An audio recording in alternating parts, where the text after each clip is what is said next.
Hey guys, it's Lauren. So recently I've been thinking a lot about the passage of time and how we all spend our time so differently.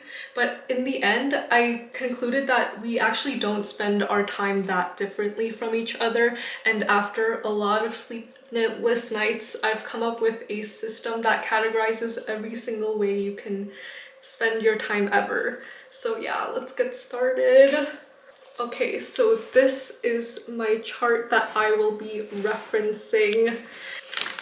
Okay, so the two broadest categories are life and work. You know, you all hear it. It's so important to have a work-life balance. So these are the two things that you are balancing when people tell you to do that.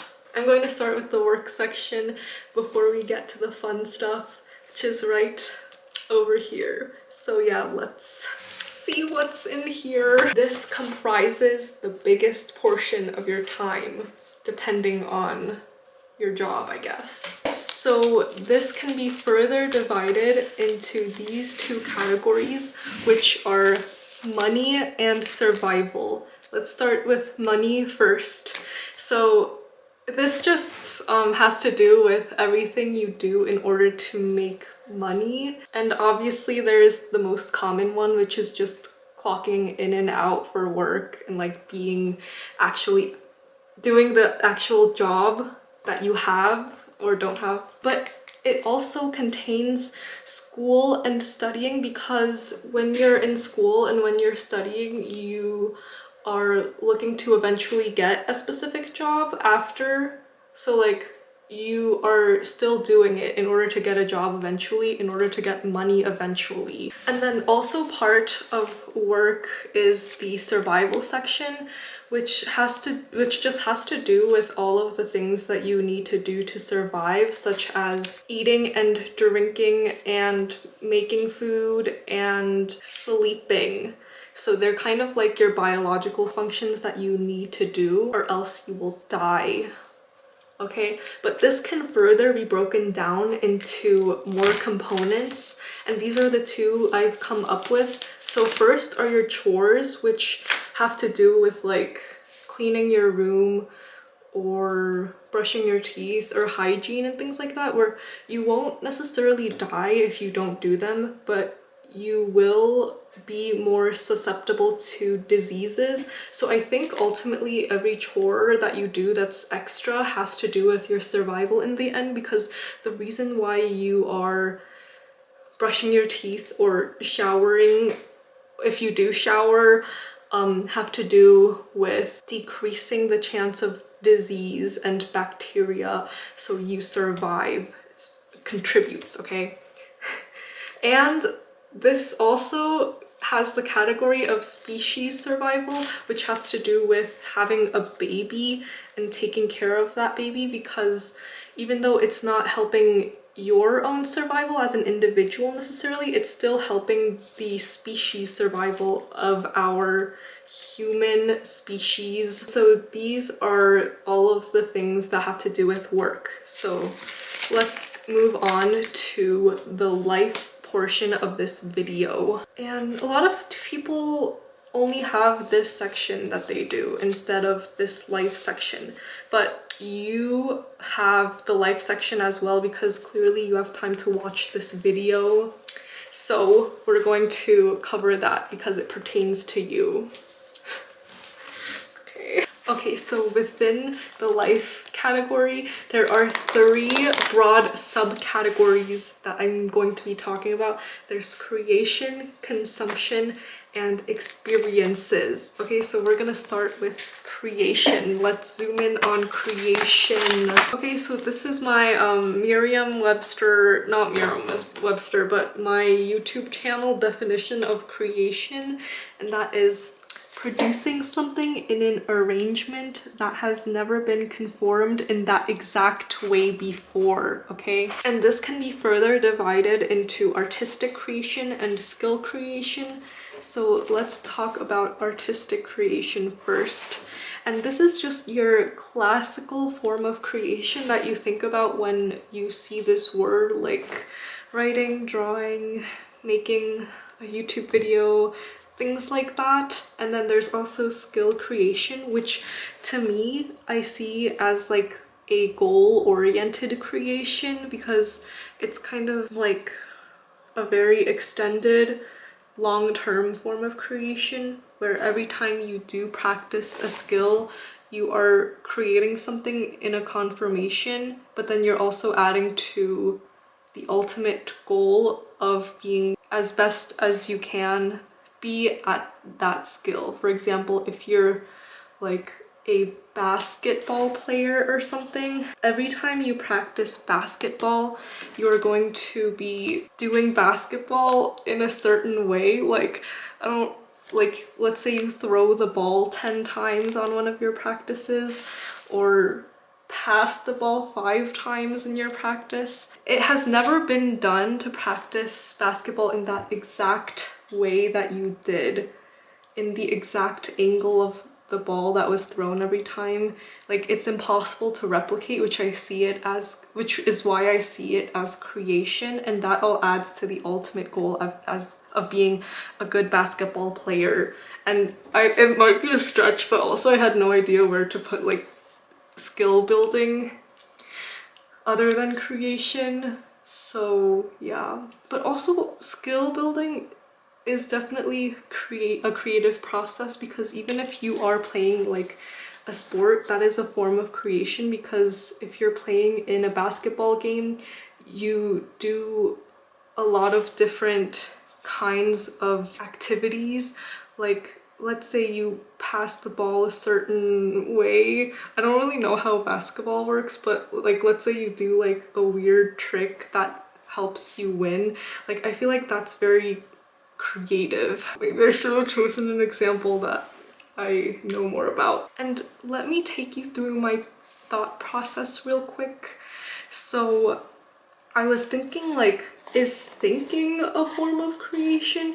Because I was like, okay, whenever you think something, you could be thinking about something new, right? Like, let's say you had a thought that you've never had before. Is that a form of creation? Because your neurons in your brain are firing in a pattern that has never been done before in your brain. Like, that's a completely new thought. So is that a creation? If we follow our current definition, then I think it fits, because when you think this new thought, you're creating a neural pathway that has never been done before. Are we only inclined to think that thinking is not creation because it's internal? But also, after having this thought, I was like, okay, but if I allow thinking to be part of creation, then there's no limit to what can be creation. Like, let's say, for example, you consume a short form content that's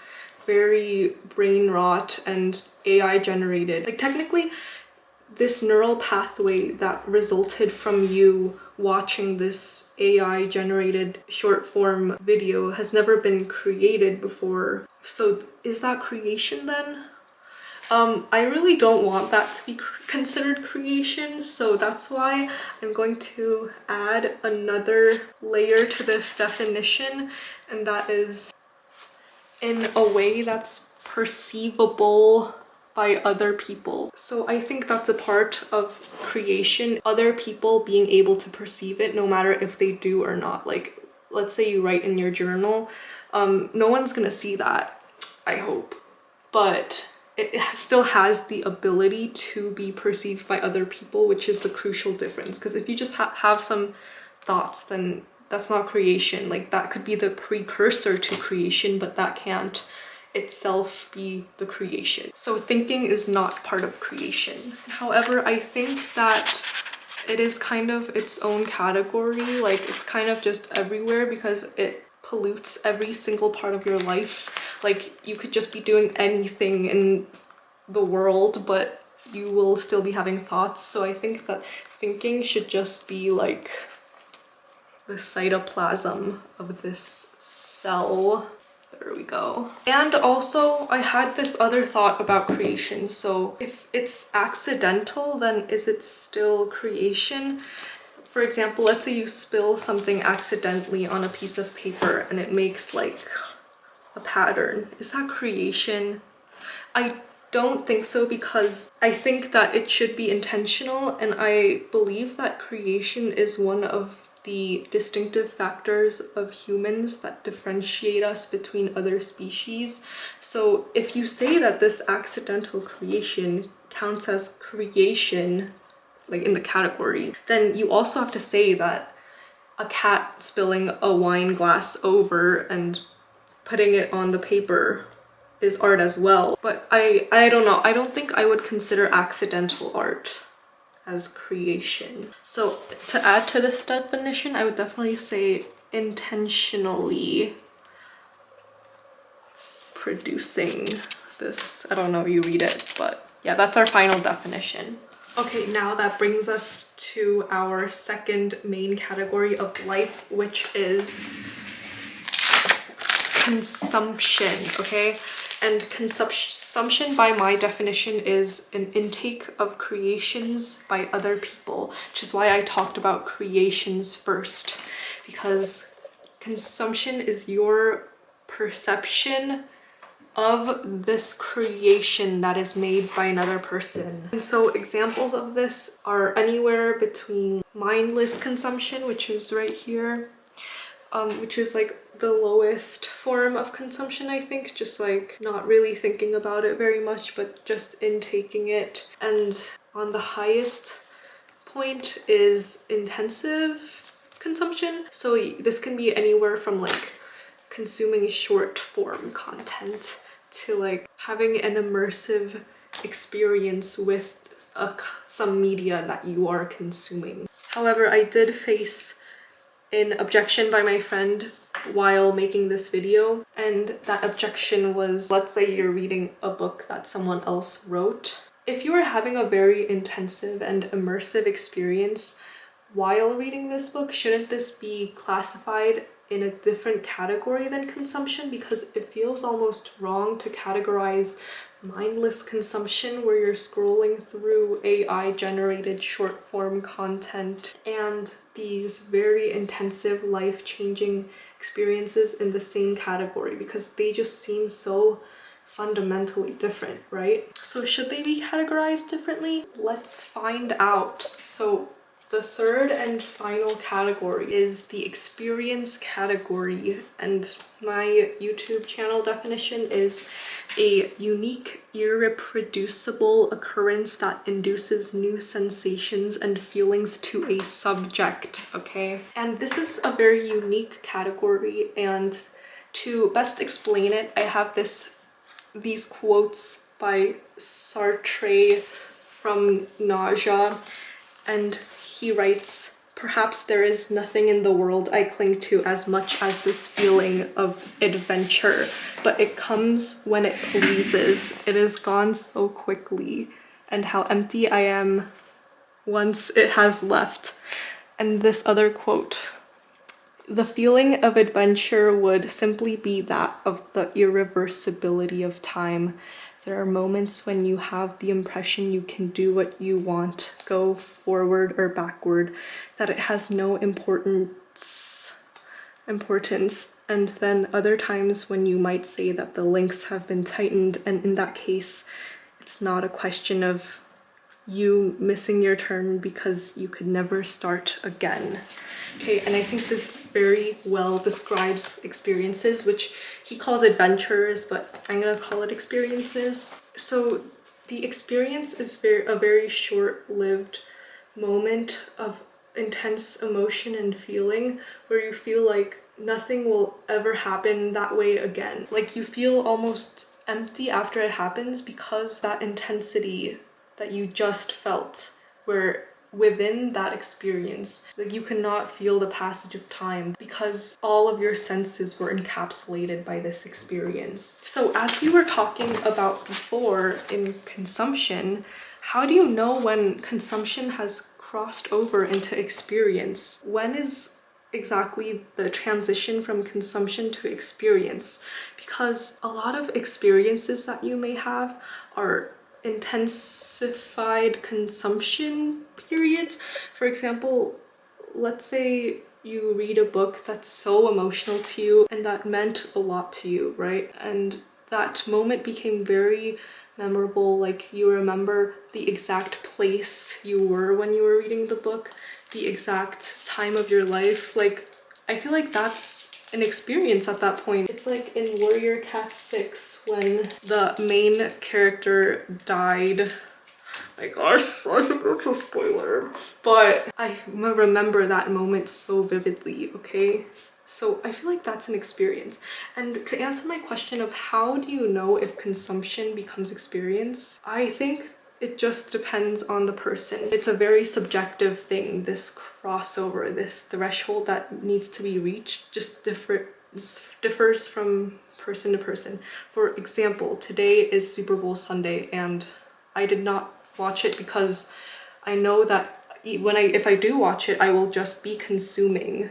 Like, I will be watching the colors and the shapes go across the screen.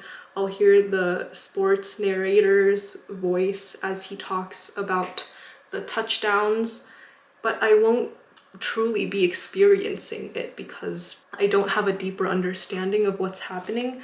Whereas a football fan will definitely have a very deep experience when watching the Super Bowl because they will know exactly what's happening and the gravity of every single moment and how close their team is to winning. So that will be an experience to them, but it will be consumption to me.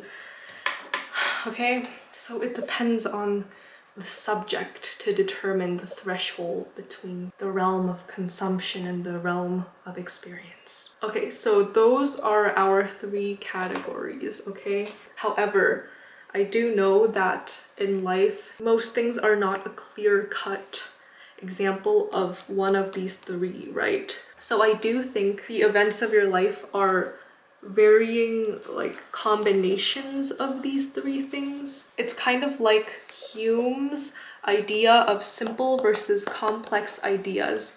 To briefly touch on that very briefly, his idea of simple ideas is just a sensation or feeling that's broken down to the smallest bit that it can be broken down into. For example, the color blue, okay? However, complex ideas contain multiple of these very broken down parts.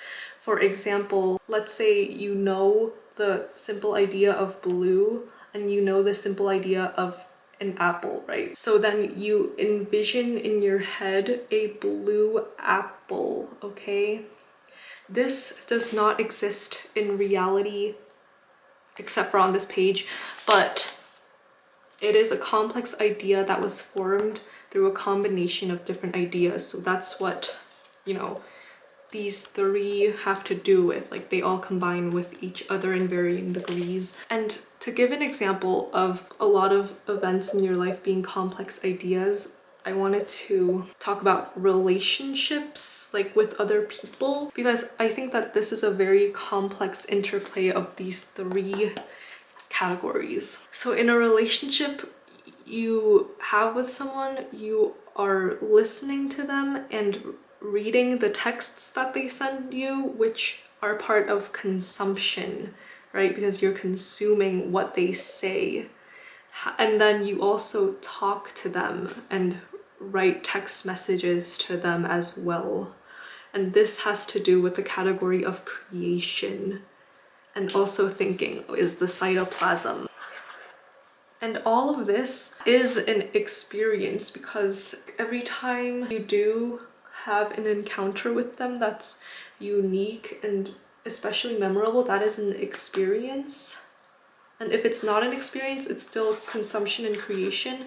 And relationships are comprised of countless of these squares over and over again. So I think this is a very complex example, but it still fits in the categories that I listed. So coming back to our chart, relationships are here, but that's just an example. You can put anything else on this chart if you want. Also, I think all 3 of these categories kind of interplay with each other.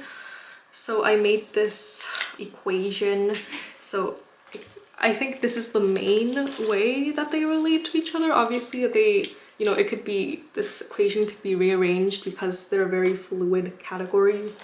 But ultimately, I think experience combined with consumption goes to creation, because when you create something, it's a product of the experiences you've had and the things that you've consumed in your lifetime. For example, this chart is creation, but I was influenced by my experience of living different aspects of life, as well as consuming different things such as Sartre's, nausea. But yeah, this is everything you can do with your time ever. Everything you do ever is contained within this chart. Isn't that crazy? Everything. Name an example of something that doesn't fit in here. See, you can't. Okay, let's say I do something like burn this post-it, right?